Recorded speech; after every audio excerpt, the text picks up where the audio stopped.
Students, एक बार फिर से मैं हाजिर हूँ डेरिवेटिव का क्लास लेकर, डिफरेंशिएशन का क्लास लेकर।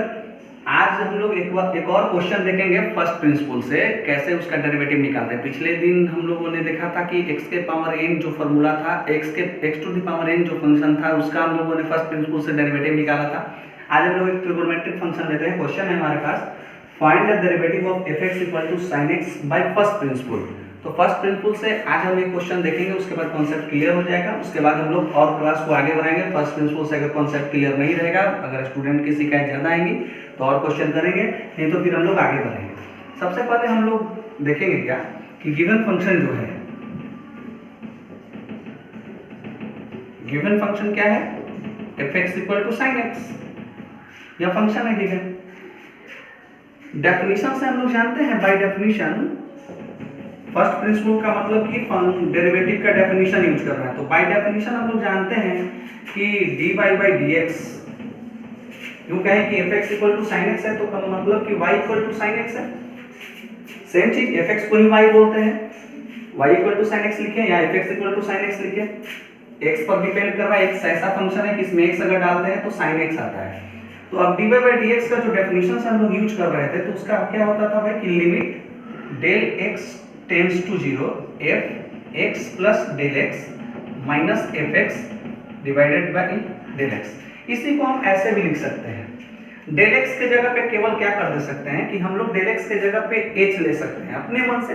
del x चूंकि लिखने में थोड़ा सा इनकन्वीनियंट लगता है, तो हम लोग del x को रिप्लेस कर देंगे h से, कोई दिक्कत नहीं है। तो इस पर हम लोग इसी को del x वाला ही जो हमारा फॉर्म आया है डेफिनेशन का, उसी को हम इस रूप में भी लिख सकते हैं कि limit h tends to 0 f(x) + h minus f(x) by h, जहां पर del x को हम लोग रिप्लेस कर दिए h से। मतलब जो काम यहाँ del x करता है वही काम यहाँ h करेगा। वो थोड़ा कन्वीनियंट रहेगा, उससे सॉल्व करने में, थोड़ा लिखने में कम दिक्कत होगी।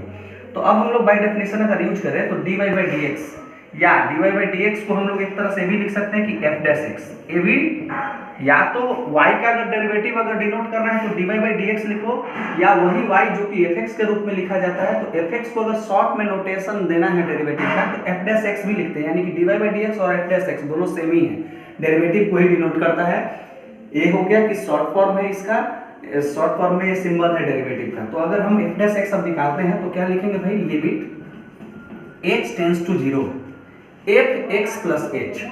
कहने का मतलब ये है कि अगर हम फंक्शन में x डालते हैं तो sin x आता है, तो यहाँ पर x + h है, f(x) + h, यानी फंक्शन में जब x + h डालेंगे तो क्या आएगा, sin x + h। फंक्शन का कैरेक्टर देखिए कि जब x डालते हैं तो sin x आता है, यानी x के साथ sin लग जाता है ट्रिगोनोमेट्रिक फंक्शन। तो वैसे ही जैसे ही x + h यहाँ पर रखेंगे तो क्या देगा भाई, sin x + h, यानी कि जहां जहां x रहेगा वहां वहां x + h आ जाएगा। तो अब हमारा f(x) + h क्या हो जाएगा, sin x + h माइनस, और f(x) तो पहले से है ही sin x हो गया, डिवाइडेड बाय h।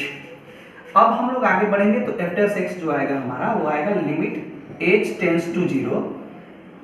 अब ये ट्रिगोनोमेट्रिक फॉर्मूला एक होता है sin c - d का 2 cos c + d/2 into sin c - d/2 divided by h।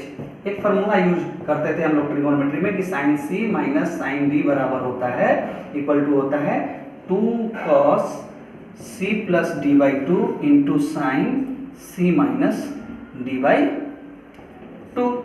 Same formula को हम लोग यहाँ यूज कर लिए, क्योंकि c के जगह x + h है और d के जगह x है, तो c + d/2 2 cos c + d/2 into sin c - d/2।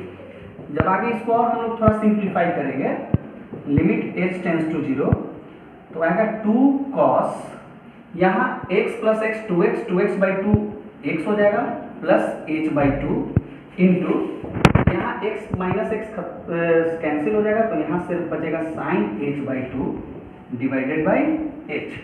अब आगे और सिंप्लीफाई अगर थोड़ा सा कर दें इसको, तो ऐसे लिख सकते हैं, limit h tends to 0 cos x + h/2 into sin h/2 divided by h है, ऊपर वाला जो 2 है न्यूमरेटर में, उसको डिनोमिनेटर में यहाँ पर लेकर चले आएंगे, तो h/2 हो जाएगा, फिर ये ऊपर जाकर तो वहाँ पर मल्टीप्लाई हो जाएगा। अब यहाँ से हम देखें तो इस रूप में भी हम लिख सकते हैं, इसको आगे बढ़ा सकते हैं कि f' equal to limit h tends to 0 cos x plus h/2 into limit में दो फंक्शन अगर प्रोडक्ट में है, मल्टीप्लिकेशन में है, तो अलग अलग उसका लिमिट निकाल सकते हैं। और यहाँ पर हम लोग ऐसे भी लिख सकते हैं कि जब h 0 की ओर जा रहा है तो h/2 भी कहाँ जाएगा, 0 की ओर जाएगा, और यहाँ से आ जाएगा sin h/2 divided by h/2। कहने का मतलब ये होगा कि ये दोनों फंक्शन मल्टीप्लिकेशन में था तो cos x प्लस h/2 का अलग लिमिट ले लिए, limit h tends to 0 cos x plus h/2 into limit sin h/2 divided by h/2 का अलग लिमिट ले रहे हैं। और यहाँ पर लिमिट को चेंज कर रहे हैं, h/2 को कहाँ लेके चले जा रहे हैं, 0 की ओर लेके चले जा रहे हैं। क्यों 0 की ओर लेकर चले गए, क्योंकि h अगर 0 जाएगा तो h/2 भी कहाँ जाएगा, 0 जाएगा।